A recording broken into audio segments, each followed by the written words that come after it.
Hello. It is officially cold enough for cozy sock season, but stuff still happens. So what's up? Imagine getting a $1 million speeding ticket. A man in Georgia was caught going 90 in a 55 and received a speeding ticket from the state. The cost of the ticket was $1.4 million. When he saw this, he was like, oh, what? What?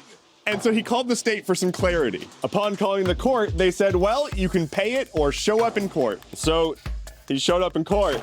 It turns out that that was a placeholder number, and the maximum fine was actually $1,000. The state has since said that they're going to adjust their placeholder to avoid confusion in the future. Imagine being the person who was like, yeah, we need to put a random number here to just hold the space until we figure out how much to actually charge people. $1.4 million seems to make sense. That certainly won't cause anyone to become radicalized. A vote known as The Voice was recently held in Australia. It was a measure to give indigenous and First Nations people more representation in the state. The idea was to give them an actual mechanism to influence policy and just give them more rights in general. A yes vote would have been to do that, and a no vote would have been to not do that. And no won by about 20 points. Now, of course, this is mostly a country turning its back on the people who they marginalized to settle their land. Because it is. There is a contingent of First Nations people who reject the basic premise, though, saying that they don't want to be included in a constitution made by a state that doesn't represent them. Regardless of interpretation, the fact remains that Australia and many countries across the globe have a lot of work to do right by their native peoples. We do not speak of the speaker in this house. We do not speak of the speaker in this house. We do not speak of the speaker in this house. And neither do Republicans. The Republican-controlled House of Representatives in the US is still in complete disarray, as they haven't been able to select a speaker for over 10 days now. First it was going to be Steve Scalise, but he pulled out. And now the current frontrunner is Jim Jordan, but a lot of people don't like Jim Jordan. For a lot of reasons. Jim Jordan has allegations in his past about him helping to cover up sexual assault against students that he oversaw in college. This makes him a pretty good face for the Republican Party, similar to how Bob Menendez is a good face for the Democrat Party. However, Jimothy is not actually all that popular in his own party, being very far right and Trump-aligned and, participating in the whole January 6th thing.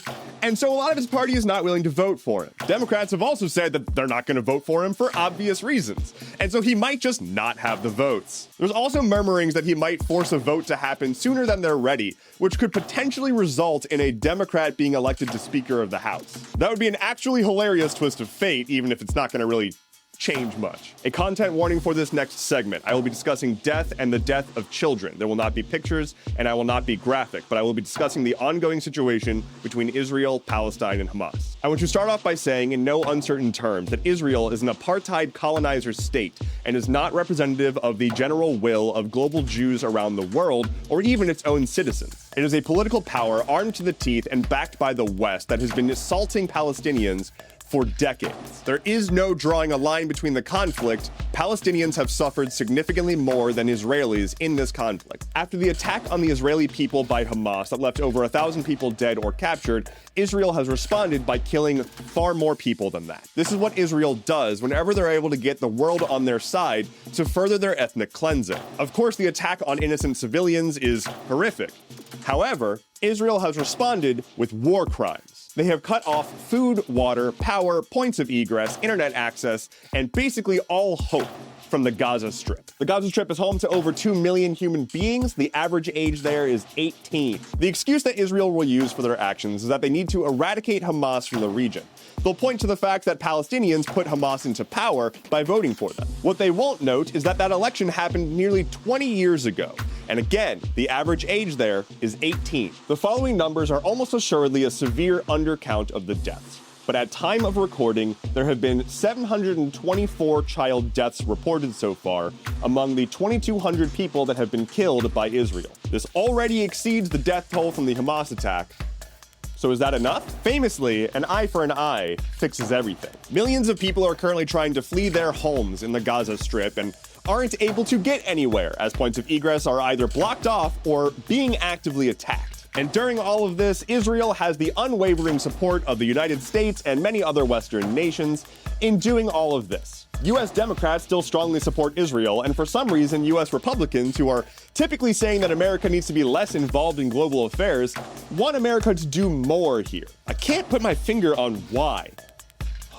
Really just a humdinger. As always, I recommend seeking out and uplifting Black and Indigenous voices on this matter. Their perspectives will be more rooted in lived experience and cultural understanding in the face of a never-ending effort to whitewash, defang, and recontextualize the history that led us here. I find it unsurprising but disappointing that America, a country founded on colonization, genocide, slavery, and apartheid, and who teaches all of us that that was a big no-no that we should never do again, is supporting what's going on here. Again, unsurprising, but disappointing. I want to close out this statement by saying in no uncertain terms that criticizing the state of Israel is not an anti-Semitic act. On this day in 1793, Marie Antoinette was executed by guillotine as a result of the French Revolution. She was the final queen of France before her neck got a little bit too close of a shave. Marie Antoinette is famous for her "let them eat cake" quote, which is surprising because pretty much everybody agrees that she never actually said that. The moral of the story here is don't be French royalty unless you've eaten the chop fruit. Lightning round. Twitter is further cracking down on sex workers and adult content, limiting its reach and essentially trying to make it so that they can't really operate on that platform very well. Here's the weather. After a nearly 2-year-long saga, Microsoft has officially closed their deal purchasing Activision Blizzard. That is a lot of intellectual property under one company. It's giving Disney. Speaking of gaming, somewhere, somehow, someone purchased a brand new Wii U in 2023. It is reportedly the only new Wii U that was sold since May of 2022. The Wii U was a good console with terrible branding. And finally for today, Netflix plans to open up brick and mortar stores, which is inherently hilarious, but they're not going to be like a movie rental place. It's going to have experiences and shopping and food, all of which will be related to like Netflix IPs. I'm a little scared. That is all I have for you today. Thank you so much for watching. Let me know in the comments below what you're going to do at the Netflix store. My name is Endeavorance. I'll be back on Wednesday. Take care and be well.